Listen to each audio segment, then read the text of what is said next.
السلام علیکم ورحمۃ اللہ وبرکاتہ۔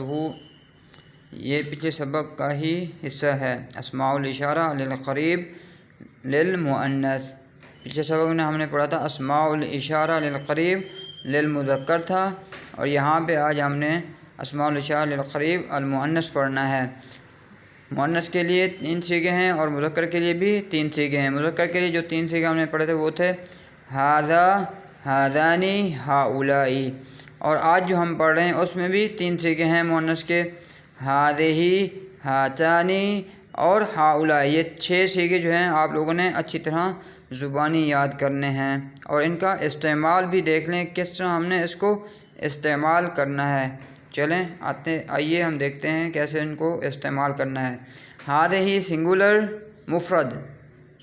مفرد کے لیے استعمال ہوتا ہے، ھاتانی ڈوئل مثنیٰ کے لیے یعنی 2 چیزوں کے لیے استعمال ہوتا ہے، ھؤلائی پلورل جمع کے لیے استعمال ہوتا ہے۔ چلیں استعمال کیسے ہوگا؟ ھذہ بنتن، ھاتانی بنتانی، ھؤلائی بنات۔ دوبارہ سنیں، ھذہ بنتن، ھاتانی بنتانی، ھؤلائی بنات۔ ھذہ بنتن، ھذانی بنتانی، ھؤلائی بنات۔ کیا مطلب ہے اس کا؟ ھذہ بنتن، دس از اے گرل، ھاتانی بنتانی، دیز آر 2 girls، ھؤلائی بنات، دیز آر girls۔ ھذہ بنتن، یہ ایک لڑکی ہے، ھاتانی بنتانی، یہ 2 لڑکیاں ہیں، ھؤلائی بنات، یہ 3 یا اس سے زیادہ لڑکیاں ہیں۔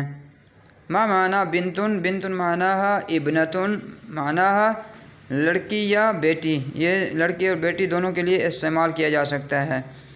گرل اور ڈاٹر۔ آپ لوگوں کے اوپر جو ہوم ورک ہے وہ آپ لوگوں نے 3 صیغے مذکر کے اور 3 صیغے مؤنث کے آپ نے یاد کرنے ہیں۔ اور مذکر کے کون کون سے صیغے ہیں؟ ھذا، ھذانی اور ھؤلائی۔ اور مؤنث کے کون سے ہیں؟ ھذہ، ھاتانی اور ھؤلائی۔ یہ آپ نے اچھی طرح زبانی یاد کرنا ہے۔ اسماء الاشارہ للقریب للمذکر ھذا، ھذانی، ھؤلائی۔ اسماء الاشارہ للقریب للمؤنث ھذہ، ھاتانی، ھؤلائی۔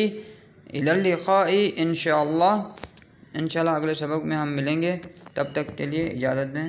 السلام علیکم ورحمۃ اللہ وبرکاتہ۔